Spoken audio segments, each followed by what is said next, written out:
Alright, today we're going to change the fill valve on this toilet. So first of all, we need to gain access to the toilet from the tank and also from underneath where the fill valve connects. So first of all, we take the tank lid off.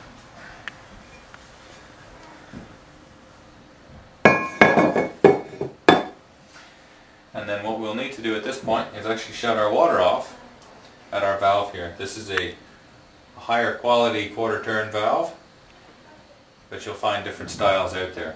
So now that we've done that, the water is now turned off to the toilet. But to save us from having a big flood in the house here, we need to empty the water in the tank. So we'll flush the toilet and hold the lever down.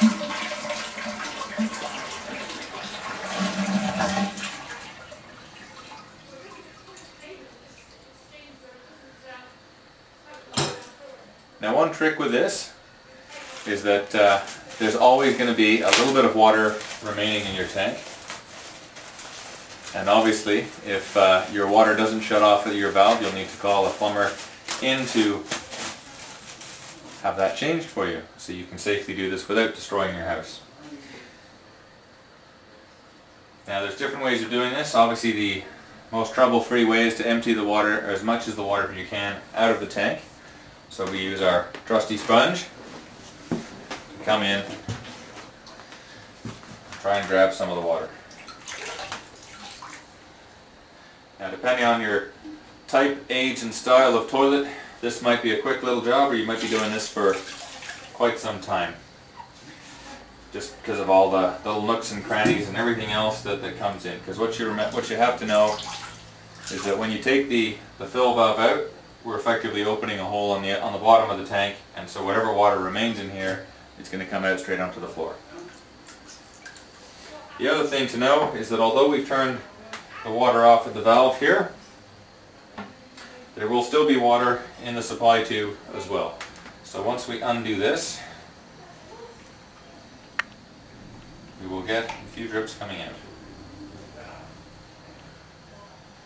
So we can keep that squeezed back into the toilet as we're not disconnecting it.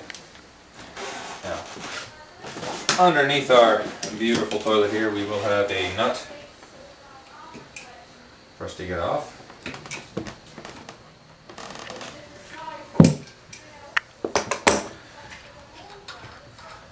Now all these nuts, for most of these components, plastic nuts and plastic threads.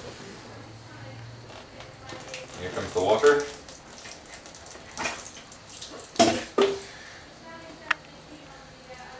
And obviously we need to clean this up straight away so that we don't end up with leaks in below.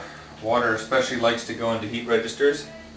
And certainly if we've got one right here underneath the toilet, it would be a lovely thing to find out that you now have water dripping in the ceiling below and also all the way down to the floor. So what we need to do here is make sure that our surface is free of any solid waste materials, debris, bits of dirt, grit, you name it, because it will be there. And when you go to stick a new one on in its place, things won't seal properly.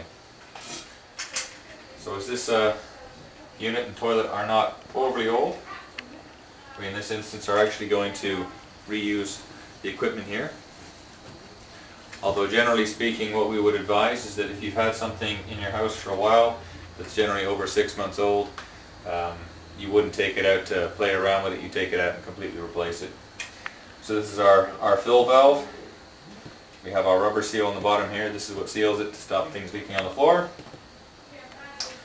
And then I don't know if we can get the camera over here, Mr. Cameraman, to have a look at the hole from the top of the toilet down.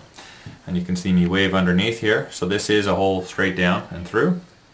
Okay, I think we can back that off. Thank you. So I'm just going to stick this back in the hole. Critical things to think about when installing these are, one, you want to make sure that the height is not going to interfere with the top of the toilet tank lid, and also to make sure that the position is such that any device that's in here, whether it's one of these ball style floats or one like this that has its own inbuilt control device is not going to interfere with any of the mechanisms inside the toilet other than itself. We take our nut from below and we're going to throw this on. And we like to do it finger tight.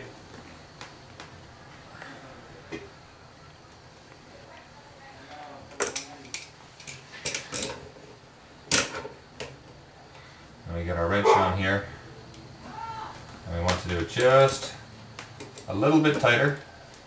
Again, we only want to do this just enough that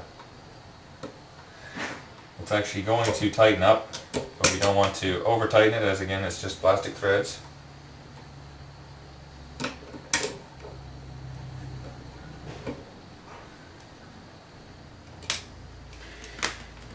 And that should be it. I want to just make sure that things in here are free moving. Okay, and once I'm happy that that's free moving, I can actually tighten my supply tube to the underside. And there are different styles of supply tube. We tend to find that these stainless steel braided supply tubes are extremely useful. They do a good job and they'll last for plenty of length of life.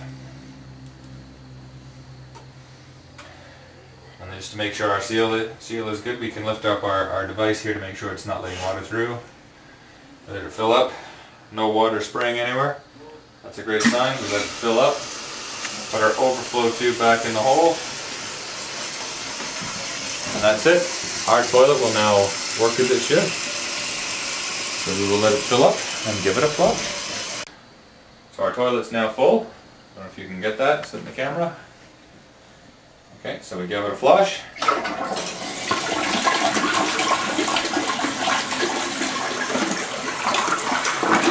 And everything works just as we wanted. So all we have to do is put our lid back on. Make sure everything is nice and tidy. And that's the replacement of the fill valve.